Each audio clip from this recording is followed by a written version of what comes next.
1994, Quentin Tarantino's masterpiece, Pulp Fiction, was released. Thanks to its memorable characters and sharp dialogue, this unique movie is the ultimate story of crime, redemption, and divine intervention. Focusing on three separate stories which are told out of sequence from one another, we follow two hitmen, Jules played by Samuel L. Jackson and Vince played by John Travolta, whom work for a powerful crime boss, Marcellus Wallace, played by Ving Rhames. Vince must take Marcellus's wife Mia, played by Uma Thurman, out for a night on the town, but it all goes to hell after she ODs. Bruce Willis plays a boxer called Butch, who is on the run after winning a fixed boxing match that he was supposed to lose, and must get his family heirloom gold watch back. And Jules believes that God spared him from getting killed after he and Vincent miraculously survived getting shot at close range. In this memorable movie that is a standout piece of 90s cinema.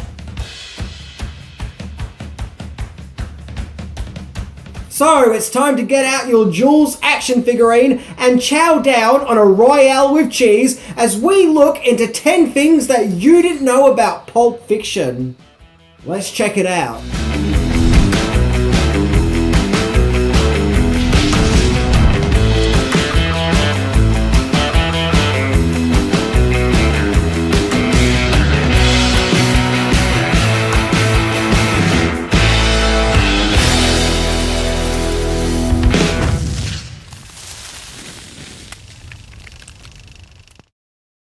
Number 10. Source of inspiration. Quentin Tarantino and Roger Avary were new and upcoming filmmakers when they teamed up to write Pulp Fiction in 1990. Their initial idea was to write a short movie thinking that it'll be easier to get financed by a studio, but then dropped the idea as they realized that short films aren't really a thing when it comes to mainstream movies.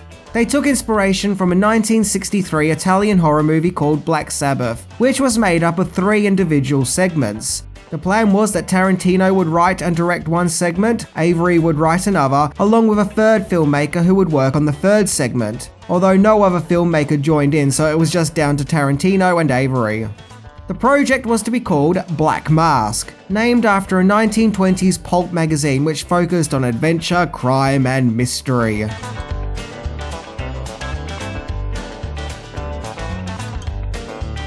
Number 9. Then Tarantino turned his segment into its own movie. The segment Tarantino was working on for the 3-part trilogy movie ended up being his first feature film, Reservoir Dogs, which itself became a widely praised movie. Just imagine that! Reservoir Dogs could have been a part of Pulp Fiction. Tarantino's debut film was released in 1992, and the following year Roger Avary directed his own movie, Killing Zoe. In 1993, Tarantino returned to his 3-part movie to continue working on the script, where he apparently added story elements that were originally written for the movie True Romance. Avary's segment was called The Pandemonium Reigns, which would become the Gold Watch segment, and out of all places, Avary and Tarantino continued to work on the script in Amsterdam. And thus, in 1993, the script was now going under the title of Pulp Fiction and was complete. Number 8. Tristar backed out of Pulp Fiction.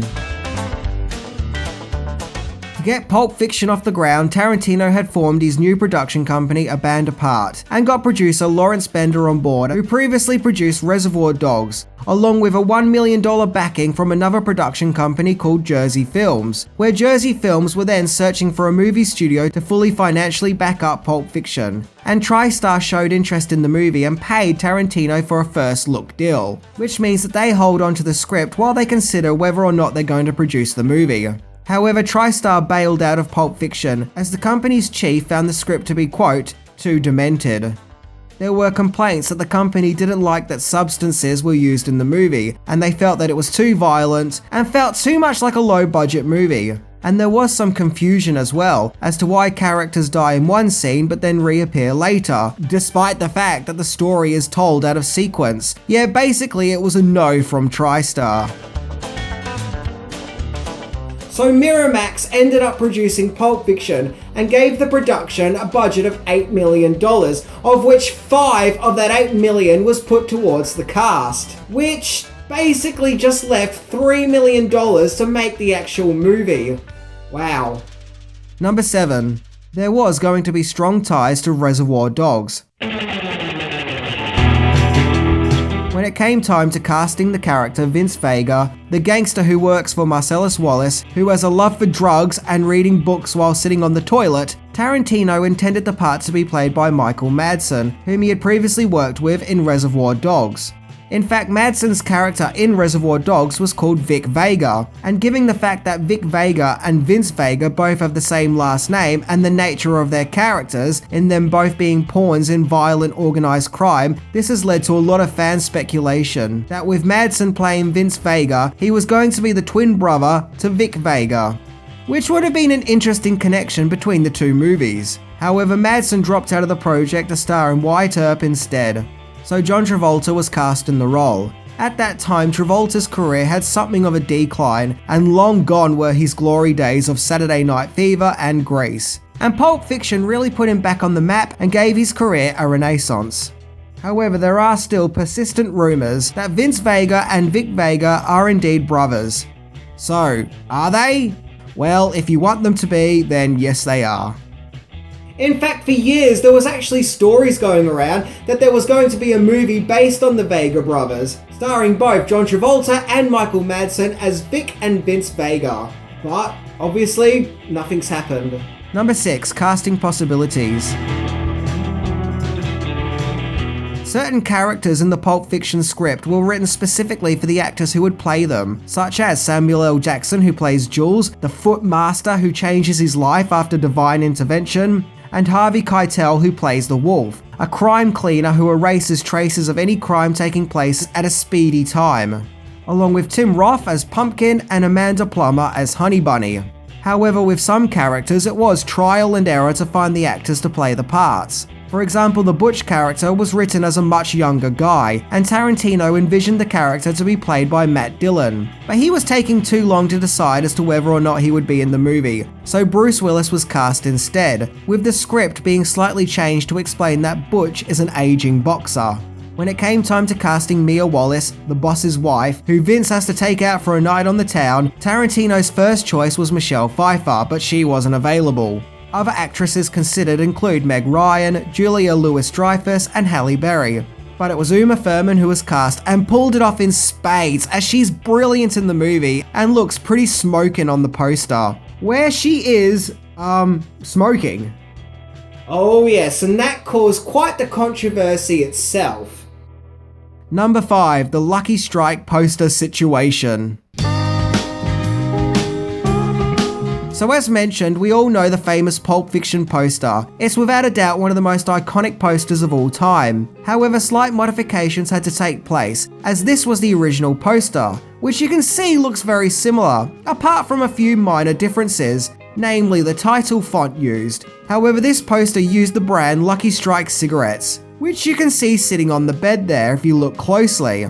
However, the Lucky Strike company weren't happy, as Pulp Fiction's production did not seek permission first to use their brand, and they threatened legal action. So instead, a fictional brand of smokes were created called Red Apple, which replaced the Lucky Strike packet on the poster. And the fictional brand would go on to be used in other Tarantino and Robert Rodriguez movies. Other alternative posters that aren't as common include this one, which shows all 4 main characters sitting in a room together, which admittedly is pretty cool. There was also individual posters made specifically for certain characters in the movie, which I think have a 1940s gangster feel about them.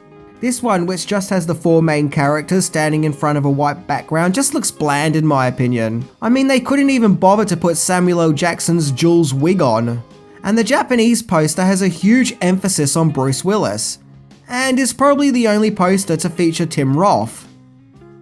But the main poster we got was cool and sexy, and I wouldn't want it any other way. Number 4. Quentin Tarantino does, but doesn't reveal what's in the briefcase. So something that has been widely debated among fans over the years is what exactly was in the briefcase Vince and Jules set out to retrieve from Marcellus Wallace. All the movie shows us is a gold glow which shines out of the case whenever it's opened, and all that we know is that it has a powerful effect onto those who look into it. There have been all sorts of fan theories, some interesting, some crazy. ranging from the case containing Marcellus Wallace's soul, to it being the Holy Grail, to it also being a chunk of gold, to even a gold suit worn by Elvis. Yep, this is one movie mystery that keeps on going and isn't going to disappear anytime soon. Now, we know that behind the scenes, all that was in the case was a light bulb, hence the gold glow whenever the case is open. However, this still doesn't symbolically explain what's in the case.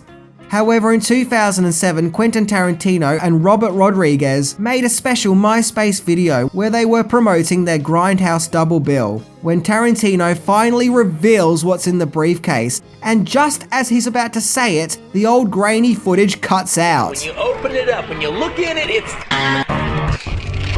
However, before this happens, Tarantino says that whenever people ask him what's in the briefcase, he always replies, "It's whatever you think." What's in the briefcase? What's in the briefcase? And I keep saying, whatever you think. Film analyst Rob Ager pointed out in a video that he made that line may not be a flippant one, but rather Tarantino revealing the real answer before the footage cutting out gag. That whatever is in the briefcase is what you think it is. And that's the real answer. And I must stress that this was his discovery, not mine, but one that I actually think makes lots of sense and actually has a lot of merit. However, I kind of like not knowing what is in the case. I like to think that whatever is in there is beyond comprehension as we know it, which is kind of exciting. Number 3, another director lent a hand. In the third segment of Pulp Fiction, The Bonnie Situation, Pulp Fiction's director Quentin Tarantino played Jimmy, a neurotic friend of Jules, whom Vincent and Jules visit after Marv gets shot in the face.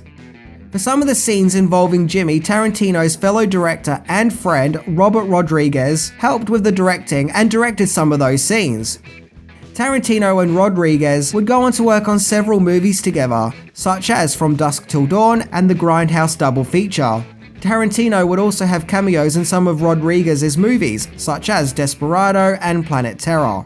And both the directors' movies even seem to have a shared universe, with characters being referenced and fictional brands showing up, such as the Red Apple cigarettes as mentioned and Big Kahuna burgers.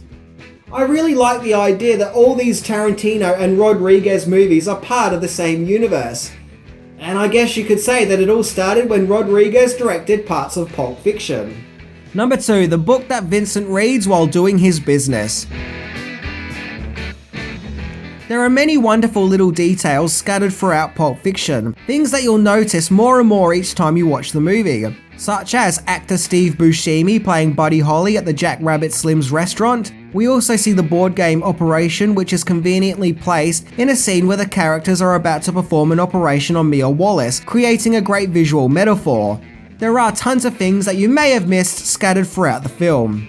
One of them being the book that Vincent often takes to read on the toilet. The book is not some random prop, but a 1965 British action spy comic called Modesty Blaze, in which the main protagonist, also called Modesty Blaze, has a mysterious background and organizes a secret crime organization called the Network, where she gets up to many action-packed adventures.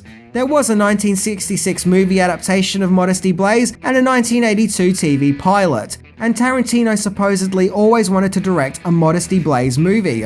He was, however, the executive producer for a straight-to-video movie based on the strip in 2003 called My Name is Modesty.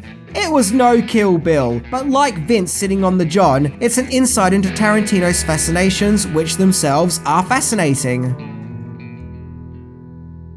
Number 1, Pulp Fiction hit with a bang.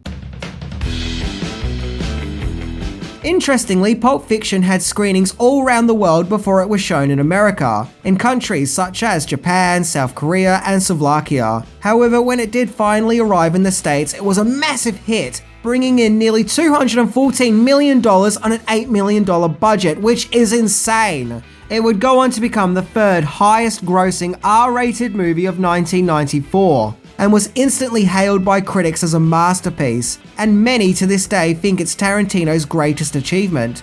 It was also described as, quote, a touchstone of postmodern film, and it proved that movies don't need a ginormous budget to be successful, so it was definitely a win for independent filmmaking.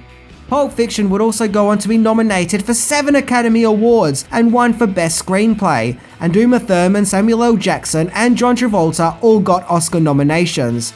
Basically, Pulp Fiction had arrived and was here to stay, and it feels just as fresh now as it did back in 1994. Seriously, no matter how many times you watch, this movie never gets old. Pulp Fiction's popularity has in no way diminished over the passing of time. If anything, it's gotten stronger, and without a doubt is one of the most celebrated pictures in movie history.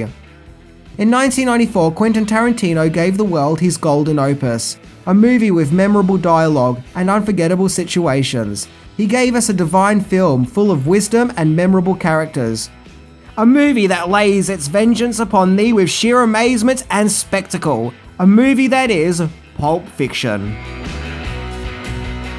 You know, it really isn't easy trying to explain Pulp Fiction in one swift sentence. It's a movie of many parts with many things happening. And as bizarre and as unconventional as it is, it's still very mesmerizing, and I put that down to the script and the performances. It's a movie that you have to watch in order to fully understand, because just like the gold glow in the briefcase, it can't be explained, so you have to kind of witness it for yourself. So definitely go check it out. Anyway, I'm Minty, and I've got to decide if I want a big kahuna burger or a Royale with cheese. See ya!